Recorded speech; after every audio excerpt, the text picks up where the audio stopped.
अगर तो आपके हाथ पांव सुन रहते हैं या पैरों के नीचे जलन होती है, मानिए कि आग सी निकल रही है, सारे काम छोड़ दें और ये वीडियो गौर से देखें, क्योंकि अगले 5 मिनट में मैं कुछ ऐसा बताने जा रहा हूँ, एक ऐसी बात करने लगा हूँ जो ये तय करेगी कि आपकी बाकी की जिंदगी आज़ादी और सेहत के साथ गुजरेगी या फिर डॉक्टरों और फार्मेसियों के चक्कर काटते गुजरेगी। अगर तो आपकी उम्र 50 साल है या आप 50 को टच करने वाले हैं और आप क्या शुगर लेवल हाई रहता है या फिर आप प्री डायबिटिक हैं, तो ये वीडियो ज़रूर देखिए, क्योंकि इस वीडियो में आपके साथ अपने हेल्दी पेशेंट्स की वो आदत शेयर करने लगा हूँ जिसके साथ उन्होंने अपनी शुगर को कंट्रोल में रखा हुआ है, बिना किसी महंगी सप्लीमेंट के और बिना किसी देसी टोटकों के। मेरा नाम है आमिर सिद्दीकी और मैं एक फार्मासिस्ट हूँ। अपनी प्रोफेशनल लाइफ में हजारों शुगर पेशेंट से मिलके मैंने एक बात सीखी है कि लोग सिर्फ ये समझते हैं कि शुगर या तो मीठा खाने से होती है या खुराक में बेएहतियाती से होती है, लेकिन असल वजह कुछ और है जो आपकी बॉडी के सेल्स के अंदर है। जब आप जवान होते हैं तो ब्लड शुगर को खुद ब खुद मैनेज करता है। आप खाना खाते हैं,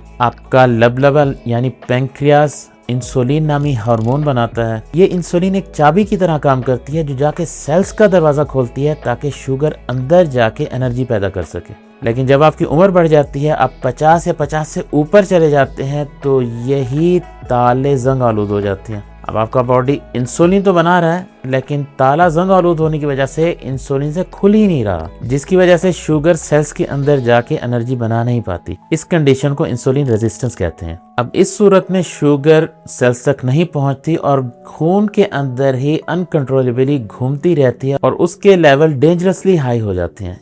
एक रिसर्च के मुताबिक हर तीसरा बंदा प्री डायबिटिक है या फिर इंसुलिन रेजिस्टेंस का शिकार है, और मज़े की बात यह है कि उनमें से 80% लोगों को ये पता भी नहीं, और यही लोग आगे चल के फुल टाइप 2 डायबिटीज़ का शिकार हो जाते हैं।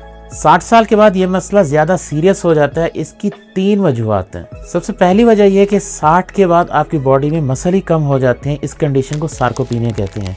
मसल ही वो मेन जगह है जो आपकी शुगर को एब्जॉर्ब करता है। जब मसल ही कम होंगे, शुगर एब्जॉर्ब करने की जगह ही कम होगी, तो अल्टीमेटली खून के अंदर शुगर का लेवल बढ़ा हुआ होगा। दूसरी वजह, आपका लिवर इंसुलिन की बात मानना बंद कर देता है और खून में मजीद शुगर भेजता रहता है। और तीसरी सबसे मेन वजह है कि आपका पैंक्रियाज यानी लबलबा दहाइयों तक काम कर करके थक चुका होता है और वो चाहता है कि उसे थोड़ा सा आराम मिले। जब खून के अंदर शुगर लेवल बहुत ही हाई रहता है तो वो आपकी किडनी, आपकी आंखों और आपकी नर्व्स की खून की बारीक नालियों में जमा होकर उन्हें डैमेज करती है। इसकी वजह से आपके पेट के गिर्द बहुत ज़्यादा चर्बी जमा होने लगती है। आपको हर वक्त थकावट रहती है, हाथ पांव सुन रहते हैं या फिर उनमें जलन होती रहती है और सोइयां सी चुभती रहती हैं। अब यहाँ आप मुझसे ये उम्मीद कर रहे होंगे कि या तो अब मैं आपको कोई नई मेडिसिन का नाम बताऊंगा या फिर कोई अच्छा सा सप्लीमेंट बताऊंगा या फिर कोई देसी टोटका, कोई लहसुन अदरक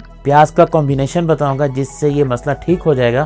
तो ऐसा बिल्कुल नहीं है। मैंने अपने मरीजों में एक पैटर्न देखा है। वो मरीज जो शुगर होने के बावजूद बिल्कुल फिट हैं, उनमें एक कॉमन आदत है कि वो हर खाने के बाद 15 मिनट की वॉक करते हैं। जी हाँ, कोई महंगी दवाई नहीं, सिर्फ खाने के बाद 10 से 15 मिनट की वॉक। इसके पीछे की साइंस आपको बिल्कुल हैरान कर देगी, क्योंकि रिसर्च के मुताबिक खाने के बाद की जाने वाली 15 मिनट की वॉक से आपका ब्लड शुगर लेवल 30% तक कम हो जाता है। क्योंकि बॉडी मूवमेंट के दौरान आपके मसल कॉन्ट्रैक्ट होते हैं, जिसकी वजह से वो बगैर इंसुलिन के ही शुगर को एब्जॉर्ब करना शुरू कर देते हैं। इसको GLUT4 पाथवे कहते हैं। यानी जो काम इंसुलिन नहीं कर पा रही वो आपकी 15 मिनट की वॉक ने कर दिया।